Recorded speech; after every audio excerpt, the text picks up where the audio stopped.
Hi, this is Andrew Francis. This is my second talk on the image of God.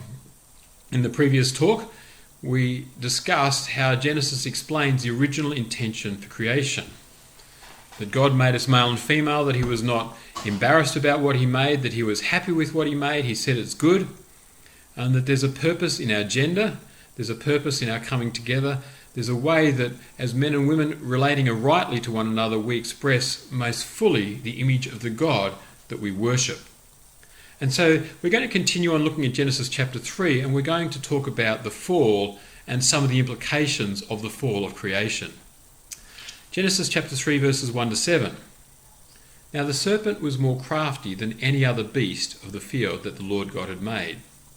He said to the woman, "Did God actually say, 'You shall not eat of any tree in the garden'?" And the woman said to the serpent, "We may eat of the fruit of the trees in the garden, but God said, 'You shall not eat of the fruit of the tree that is in the midst of the garden, neither shall you touch it, lest you die.' But the serpent said to the woman, 'You will not surely die, for God knows that when you eat of it, your eyes will be opened, and you will be like God, knowing good and evil.' So when the woman saw that the tree was good for food, and that it was a delight to the eyes, and that the tree was to be desired to make one wise, she took of its fruit and ate.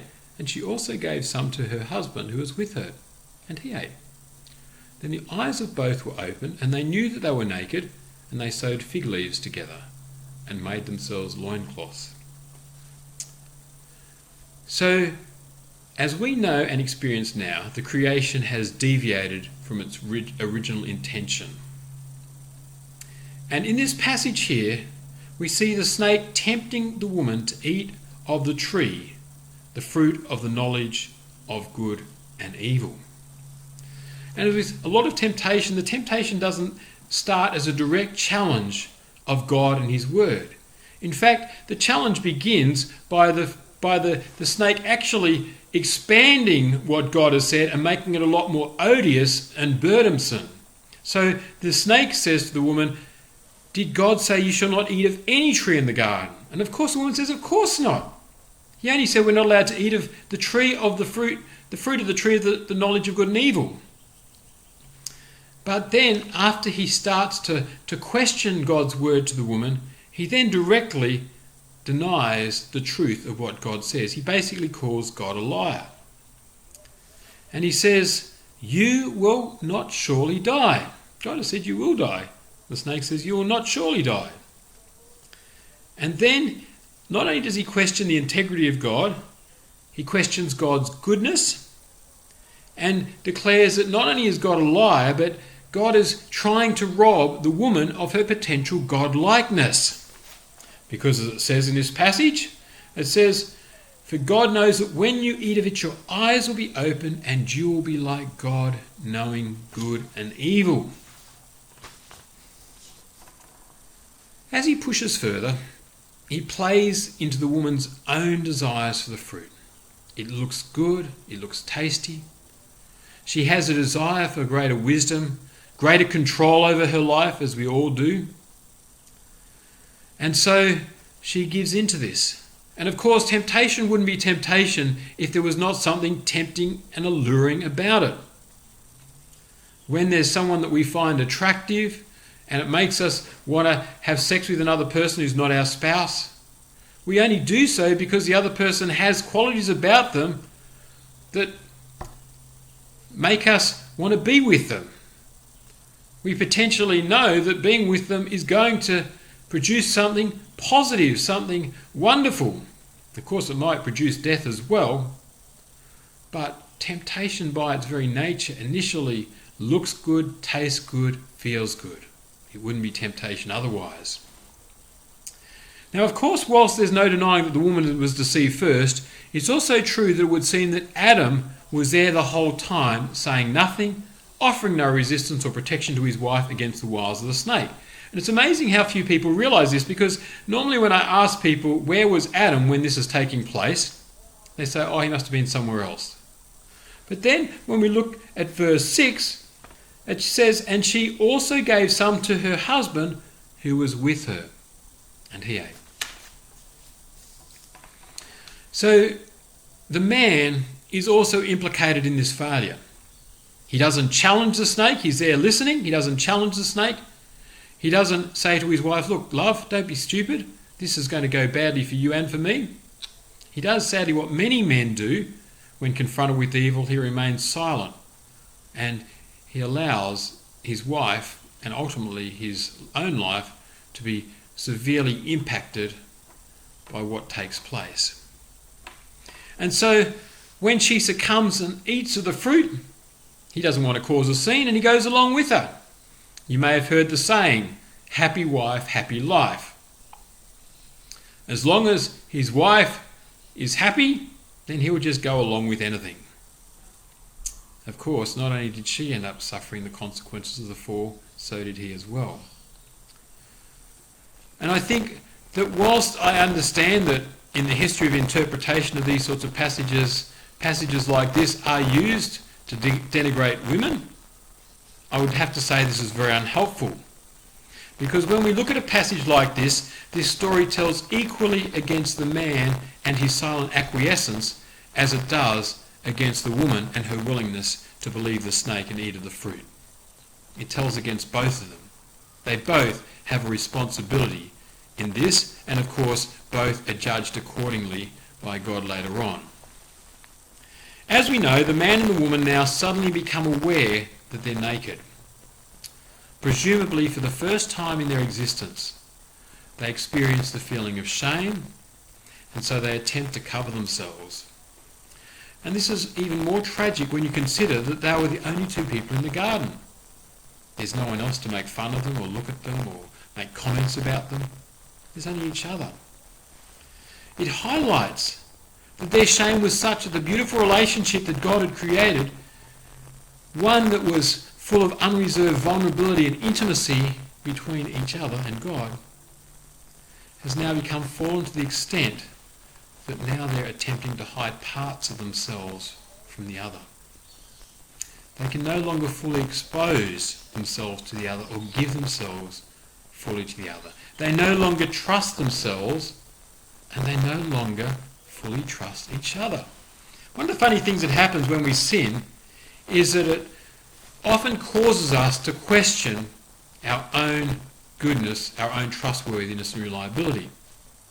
And of course we then project that onto others as well and think, well, if others are like me, which obviously they are, then I can't trust them either. So it's an interesting thing, isn't it? And of course then when people hurt us, we say, well, others can't be trusted, and sometimes we want to trust ourselves more. Whatever the way it goes, nonetheless, because of the fall, we spend a lot of time trying to protect ourselves from the pain and the hurt that others can cause. We try not to expose ourselves. A little bit about my own story and my own fear of women, if I can, because we see all throughout the creation now this fear and distrust of the opposite gender. And I think it's most fully expressed in homosexual lust and practice, but it expresses itself in heterosexuality all over the place as well, and it also expresses itself in transgenderism. That there's a distrust or a dislike of the opposite gender or even our own gender at times. But I remember growing up, sadly I had a very difficult relationship with my mum, and for various reasons I made vows that I would not trust her and allow her too closely into my life. Because of those vows, later on when I met other women, I found myself feeling very ambivalent towards anybody of the opposite gender. So on one hand, as a heterosexual male, I felt the usual lusts and desires to be with a woman, but on the other hand, I didn't want to ever let anyone get too close. So in some senses, in very brutal terms, I would have been happy to have sex with a woman, but not happy to give myself and my life fully to commit to a woman because of the possibilities of what I feared that she might be able to do to me. And of course, much of this was subconscious. Eventually, when I met my wife and I became a Christian, of course, and even in the early days of my Christianity and even in the early days of meeting Sharon, I used to use passages such as passages from Proverbs, which, it says that a nagging wife is like a dripping tap, and I would use those sorts of passages to silence women, to shut them up, to discredit them, to belittle them. And eventually God used my wife to challenge me about the hatred I had towards my mother, and she said, Andrew, the hatred you have towards her, you take out on every woman you meet, including me. Now, we were engaged at that point to be married. We weren't married. And so God did a deep work in me. I forgave my mum. Our relationship was reconciled, and slowly but surely my heart started to heal towards other women, and particularly towards the woman who had become my wife. But it was interesting because even when we were first married, after about 5 or 6 years, because I blamed my mother for ruining my father's ministry. When I started training for ministry, and my wife would go through that time of month where she would question everything, question that what we're doing was good or right, and I would just go into this panic state thinking, oh no, Sharon is now going to ruin my ministry, just as my mother ruined my father's ministry. So I had to have help from others to let go of that and forgive her, even though she was not deliberately trying to do that. But I remember waking up 11 years later in married life, 11 years after I'd been married, and feeling this sense of peace beside this person I was married to. It's not that I lived in a constant state of anxiety, but when I had that sense of peace, it said to me that God had been doing a deep healing in my heart, a deep healing of the ambivalence that I felt towards the opposite sex, and including my own wife. That's tragic, isn't it? That because of the fall, even when we become Christians, after we become Christians, we still bear the marks of the fall. We still live in fear of even those that we promise to love and serve, and vice versa. Ultimately, as this story continues, it's evidence that not only do the man and the woman no longer trust each other and are willing to be vulnerable with each other, they also no longer trust God their Father. And so when they hear him walking in the garden, they hide. And one of the ways that they hide, it tells us that they make a covering for themselves out of fig leaves. Now, fig leaves are a very inadequate form of covering. If you want to cover yourself and hide your nakedness, then I'd suggest you don't sew together fig leaves. Because the reality is, no matter how many fig leaves you sew together, people will still be able to see through them and see your nakedness. Bits will hang out that you don't want to hang out. But it's very interesting because I think this is a great symbolic way of describing how we as human beings to this very day continue to attempt to cover ourselves with many different things. It's worth having a think about for yourself. I know that in my society, people try to cover themselves through wealth. They gain things, and the more things they have, the more that they think others will look up to them and see them as being a good person.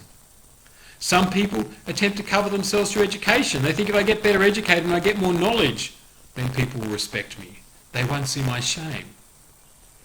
Other people will cover themselves with their relationships. You know, if I'm hanging around lots of sexy and beautiful women or handsome men, then people will think better of me. And that's what I used to think. Before I was married, I thought I just want a girlfriend that looks just beautiful, you know, and then all my friends will think, wow, he's lucky to have such a beautiful looking girlfriend or wife.